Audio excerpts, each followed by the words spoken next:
Honestly, I can't be more grateful for the people I've met, I've interacted with, that have taught me, that have been patient with me. I could talk about them all day, if I'm being honest. Today we're going to speak with student Ashley Strong.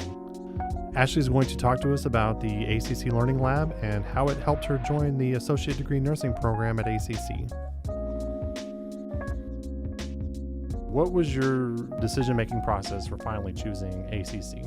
I chose ACC because of the reputation it had. Leading up to even applying, I knew the nursing program was a great program because I took my prereqs here. Mm-hmm. I took microbiology with Miss McKinsey. She's an amazing instructor.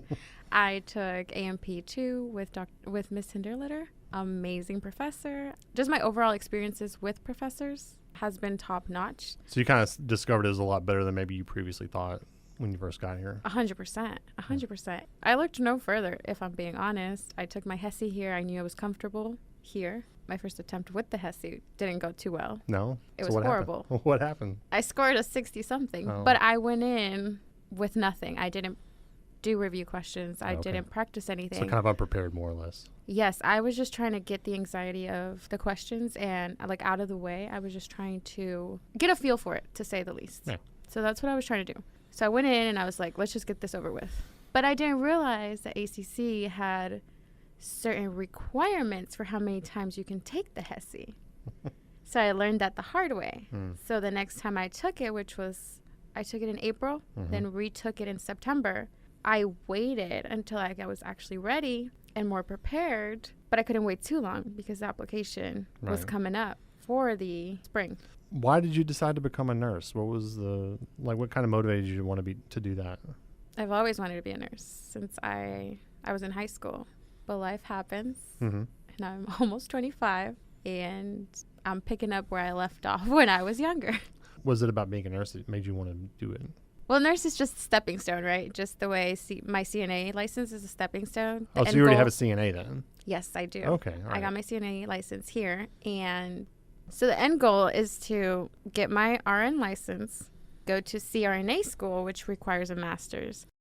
What was it about that field that was attractive? It's almost like being a pilot. Like you can't really, you have to be very precise in what you do, and yet it also at the same time is a very necessary part of a surgery that I think people kind of take for granted. For everything else to go smooth, you do. And I feel like they don't get enough credit. Well, how did you find your way into the learning lab? I mean, you went from being an ADN, which is, by the way, a very stressful program. So how did you go from that to also working in the learning lab?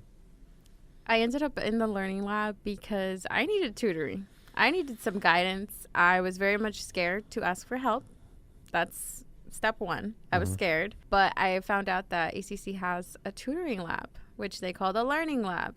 I ended up there, and honestly, I can't be more grateful for the people I've met, I've interacted with, that have taught me, that have been patient with me. I could talk about them all day, if I'm being honest. I walked in scared, and it sounds silly because you're taking a microbiology class, AMP class, and you're like, I need help. You have everything, but sometimes you just need that person that's going to literally ask you questions. Be like, okay, well, what is this about? And it sounds so silly, but I wanted to know that somebody was there. It's kind of guiding hand, more or less. Yes, to ask me questions, and I'm a learner like that. I learn. So you kind of feel like you're more of an interactive learner as opposed to sitting by myself and doing it. Yes. Getting information and then putting the information back. Yes. And the tutor that I met, it was actually in the nursing program. It was her first semester. And she told me from day one, I can't wait till you get accepted. I can't wait till you get accepted. But I went in there, I kid you not, with my head down. You felt defeated, which is understandable. I mean, after your first experience. So 100%. And that's what they're there for. They're there to help students that are in that kind of situation. Yeah, 100%. So after months of being in the learning lab and being in the library, I mean, I would spend hours in there. I got to meet people. The people at the desk know me. They don't even say anything anymore. They're like, we know where you're going.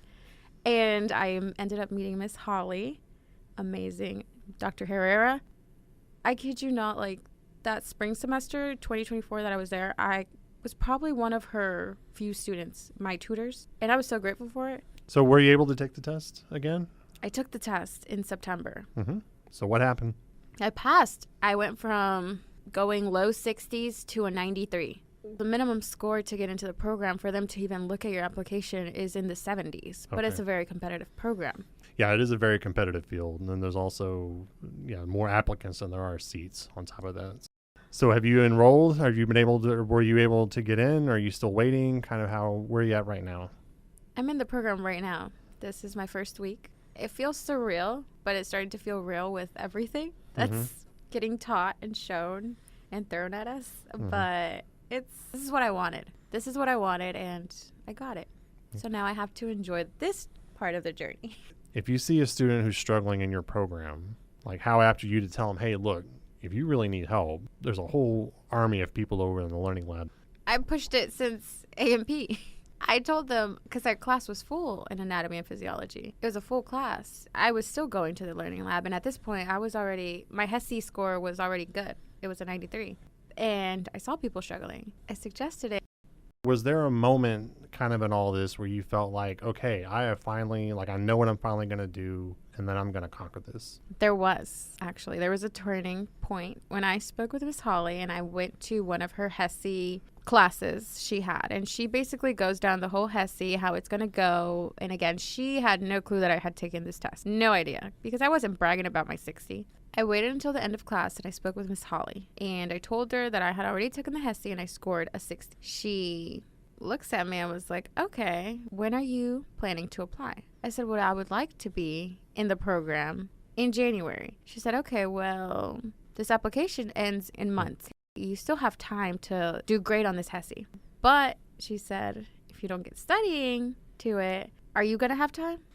I want to be a registered nurse. In my mind, I had this plan. I had this goal. So when I heard her say that, like, well, sometimes it takes people long, I was like, nope, not for me. I need to get to it. And I got to it. Same day, I scheduled an appointment in the Learning Lab, and it was a workshop basically that helps with time management, to set a plan, to set your goals. And so you can visualize them, not only visualize them, but see them on paper. That same day, I got to it. I needed to. I wanted to be a nurse. Nothing less, nothing more. That's my first step. And it was just my reality check. Miss Holly gave it to me. I needed that. And I feel like sometimes you need that to get to it. Thank you for listening. To read about what's happening at ACC, visit allencollege.edu/news.